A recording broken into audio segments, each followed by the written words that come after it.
Okay, sorry for the last video, it was a little bit short. Now we are talking about the alternating sequence, and it has the form of negative 1 to the n, this part, which is plus and minus. And then we have an, which is just the usual part. Let's see an example of this alternating sequence. So let me start with example 1. Or I think, yeah, example 1 is okay. An is negative 1 to the n, and that's it. Now, if we want to write this sequence, an, we have to substitute n equal to 1. So it will be at the first term will be negative 1. Next is 1. Next is negative 1. Next is 1. Negative 1. 1. Negative 1. And so on. Now, this is an alternating sequence, and if we ask ourselves what will be the last element, what will be the limit, we will never get. It will be negative 1, 1, negative 1, negative 1, negative 1, 1, and so on.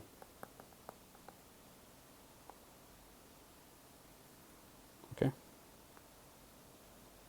So this one will never know what exactly is the number. So the limit here of the sequence of minus 1 to the n, it is either 1 or minus 1, because you can see it's only 1 minus 1, and since we have two answers for the same question, we say the limit does not exist. Example 2.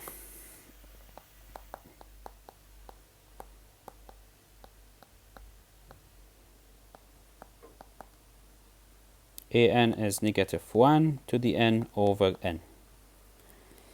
Now, if we try to write the element of this sequence, it will be negative 1 half negative 1 over 3, 1 over 4, plus minus. So it is 1 over 5 with negative, 1 over 6, negative 1 over 7, and so on. Okay.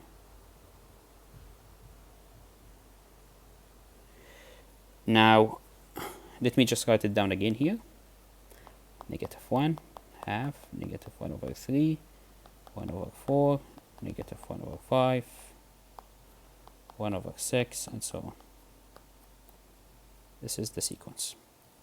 Now, if we want to find the limit n goes to infinity of an, this is exactly the same as finding limit n goes to infinity negative 1 to the n over n. Now, the top part will be 1 or minus 1, and the bottom part will be infinity. Now, let's separate them. Let's look at them at different point of view, and this will be very important for us. Negative 1 to the n, we said it is 1 or minus 1. The rest of it, it will be 1 over n. Now, the final answer, this limit up here is 0. So the final answer will be either 1 times 0, because this will give me either 1 or minus 1, or it will be minus 1 times 0. In the first case, the answer is 0. In the second case, the answer is 0, and both of them are the same. So an converges to 0. And this is how we deal with the alternating series. Just a quick note. Another form for alternating series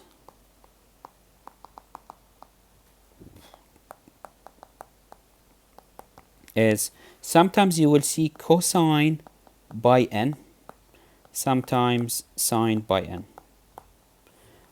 Those are exactly the same. They are also alternating. because if you just try to find using your calculator cosine by n, it will be either plus or minus, and similarly for the sine by n, it will be plus 1 or minus 1, and this will be plus 1 or minus 1. Any other questions? Please let us know. The next example will be about the factorial.